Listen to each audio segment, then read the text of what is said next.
It's time for a death battle! Rewritten. Clive, Asura.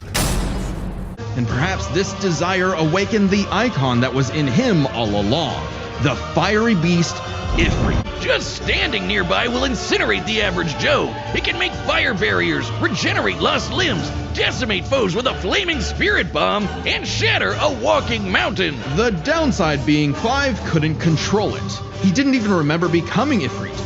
Through a mysterious power that lets him absorb icons, Clive took Garuda, an avian with sharp slashes and sharper talons. From Sid, he received Ramuth, so he could summon lightning. From his bae Jill, he got Shiva to freeze lava and even time itself. With Titan, he can block and absorb blows with earth-shattering fists. From this dragon prince, he got Bahamut and some deadly lasers. And through Odin, he can slow the flow of time and slice apart the fabric of space. But also through Ifrit. By using part of Ifrit's power, Clive can set himself aflame, activating Limit Break to boost his abilities. But Limit Break is far from Clive's limit. After absorbing the Phoenix essence from Joshua, he became Ifrit Risen.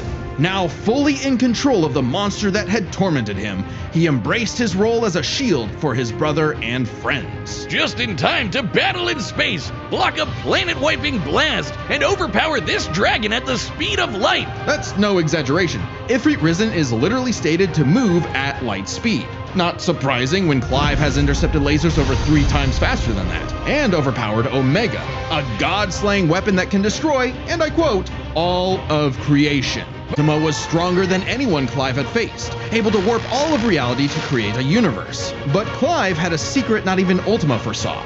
Over his journey, he developed a special state of mind, Logos. AKA someone powered by human will and the bonds of consciousness with others. Made Clive a badass who could surpass his limits, getting stronger over the course of just one fight. So much so that, despite struggling against Ultima initially, by the end of the fight, Clive took out Ultimalius, a more powerful amalgamation of Ultima and his entire species, all while Clive was in his base form. Ultima literally became Ultima squared, but Clive still kicked his ass.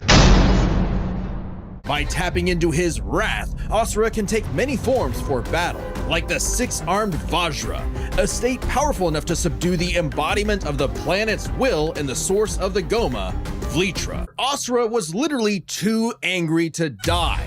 So long as a single part of his body remains and can possess mantra, he can climb back out of Naraka, a sort of limbo underworld between life and death. And through his rage, Asura's power exploded, rising enough to throw giants like ragdolls, shatter whole moons, and destroy a fellow deity, Wyzen, who could dwarf the planet and wreck it with just a finger.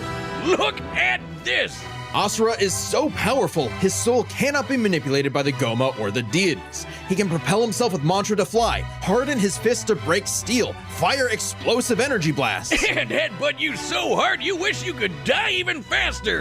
The dude literally stockpiles anger into a burst of energy that can one-shot even the toughest of foes. And when he goes unlimited mode, he can rapid fire those super attacks without overheating. Asura to unleash his berserker aura. You know how the gods were sacrificing thousands of people to power up? Well, Asura got so freaking angry, he built up enough mantra to match them, even though they've been building up energy for thousands of years. Yet even in berserker mode, Asura never lost total control. Berserker Asura adds even more extra arms, and they're big and glowy now. The man can launch so much angry mantra he wiped out the god's whole space fleet in seconds. Asura's anger raised to levels so high even he couldn't contain it, scorching him into his wrath form. Even though it hurts Asura while he's in it, this form is still perfect for absolutely shit-stomping a snobby demigod's face in. For Asura to hit his former boss with so much mantra that he burst, then dive into the planet's core to obtain power equal to 1,000 arms. His mantra form, finally, a power capable of killing Vlitra in a big planet-busting blast. Enter the Mantra Reactor.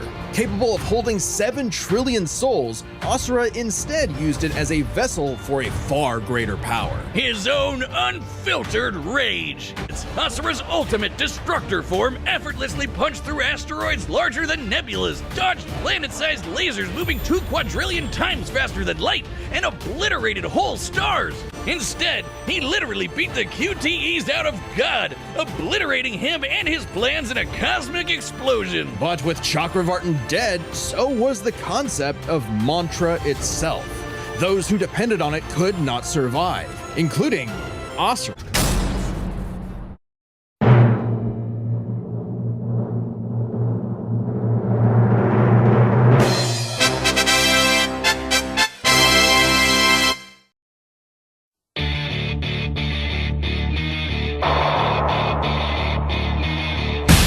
Ifrit Risen is literally stated to move at light speed.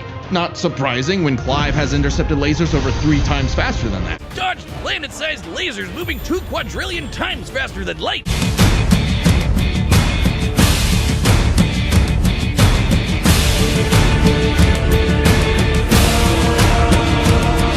And overpowered Omega, a god-slaying weapon that can destroy, and I quote, all of creation. Ultima was stronger than anyone Clive had faced, able to warp all of reality to create a universe. That, despite struggling against Ultima initially, by the end of the fight, Clive took out Ultimalius, a more powerful amalgamation of Ultima and his entire species, all while Clive was in his base form.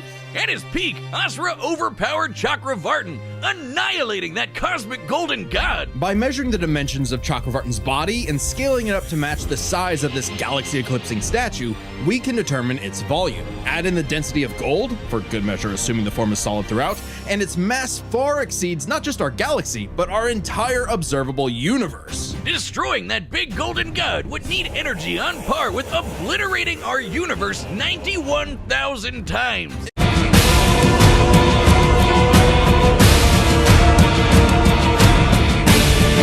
Shiva to freeze lava and even time itself.